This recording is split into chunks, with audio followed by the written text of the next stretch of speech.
നബി സല്ലല്ലാഹു അലൈഹി വസല്ലമയുടെ ഒരു വിശദീകരണം കേട്ട് ഫാത്തിമ ബീവി റളിയല്ലാഹു അൻഹ പൊട്ടിക്കരഞ്ഞ ഒരു സന്ദർഭം നിങ്ങൾക്കറിയാമോ? ഒരിക്കൽ നബി സല്ലല്ലാഹു അലൈഹി വസല്ലമ ഫാത്തിമ ബീവിയോട് പറഞ്ഞു, ഫാത്തിമ, ഞാൻ ഇസ്രാ മിഅ്റാജ് രാത്രിയിൽ ജിബ്രീൽ അലൈഹിസ്സലാമിനോടൊപ്പം യാത്ര ചെയ്യുമ്പോൾ ഞങ്ങൾ നരകം കാണാനിടയായി. പല രീതിയിലും ശിക്ഷയനുഭവിക്കുന്ന സ്ത്രീകളെ ഞങ്ങൾ അവിടെ കണ്ടു. അതിൽ ഒരു സ്ത്രീ കഠിനമായ ഒരു ശിക്ഷയനുഭവിക്കുകയായിരുന്നു. അവളുടെ മുടി കൂട്ടിക്കെട്ടി ആ മുടിയിൽ അവളെ കെട്ടിത്തൂക്കിയിരിക്കുന്നു. അവൾക്ക് മീതെ ഭയാനകമായ തീ ആളി കത്തിക്കൊണ്ടിരിക്കുന്നു. തീയുടെ കാഠിന്യം കൊണ്ട് അവളുടെ തലച്ചോറ് തിളച്ചു മറിഞ്ഞുകൊണ്ടിരിക്കുകയാണ്. ഇതുകേട്ട് മകൾ ഫാത്തിമ ബീവി സഹിക്കാനാവാതെ നിയന്ത്രണം വിട്ട് പൊട്ടിക്കരഞ്ഞുപോയി. ഉപ്പ, അവരെ ഇത്രയേറെ മാരകമായി ശിക്ഷിക്കപ്പെടാനുള്ള കാരണം എന്താണുപ്പ? എനിക്കൊന്ന് പറഞ്ഞു തരുമോ? നബി സല്ലല്ലാഹു അലൈഹി വസല്ലമ മറുപടി നൽകി, ഫാത്തിമ, ആ സ്ത്രീ അന്യപുരുഷന്മാരുടെ മുന്നിൽ തലമുടി പൂർണ്ണമായും മറക്കാത്തവളായിരുന്നു. അതായത് ആ സ്ത്രീ തലമറക്കാത്ത ഒരു സ്ത്രീയായിരുന്നു.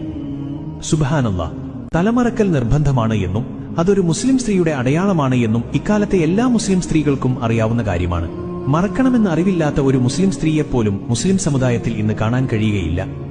തലമറക്കാൻ മടിക്കുന്നവരും മറച്ചിട്ടും അന്യപുരുഷന്മാരെ കാണുമ്പോൾ താനേ തലയിലെ തട്ടം താഴേക്ക് വീണുപോകുന്നവരും കട്ടികുറഞ്ഞ നെറ്റ് പോലുള്ളവ കൊണ്ട് തലമറക്കുന്നവരും മുടിയുടെ മുൻഭാഗം മാത്രം പുറത്തു കാണിച്ച് ബാക്കി ഭാഗം ഭദ്രമായി മറക്കുന്നവരുമായ മുസ്ലിം സ്ത്രീകളെ, നിങ്ങൾക്കിതൊരു പാഠമാവട്ടെ.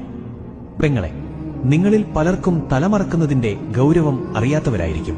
ഇനി മുതലെങ്കിലും അന്യപുരുഷന്റെ മുൻപിൽ ഔറത്ത് മറക്കാതെ വെളിവാവില്ല എന്ന് പ്രതിജ്ഞ ചെയ്യാൻ മറക്കല്ലേ. കഴിയുമെങ്കിൽ ഒരു ഇൻഷാ അല്ലാ എന്ന് കമന്റ് ഇടണേ. നിങ്ങളുടെ ഉറച്ച തീരുമാനം കണ്ടിട്ട് മറ്റുള്ളവർക്കും അതൊരു മോട്ടിവേഷൻ ആയാലോ. അള്ളാഹു നമ്മെ എല്ലാവരെയും അവന്റെ ഇഷ്ടത്തിലായി ജീവിക്കാൻ തൗഫീഖ് നൽകി അനുഗ്രഹിക്കട്ടെ. ആമീൻ യാ റബ്ബൽ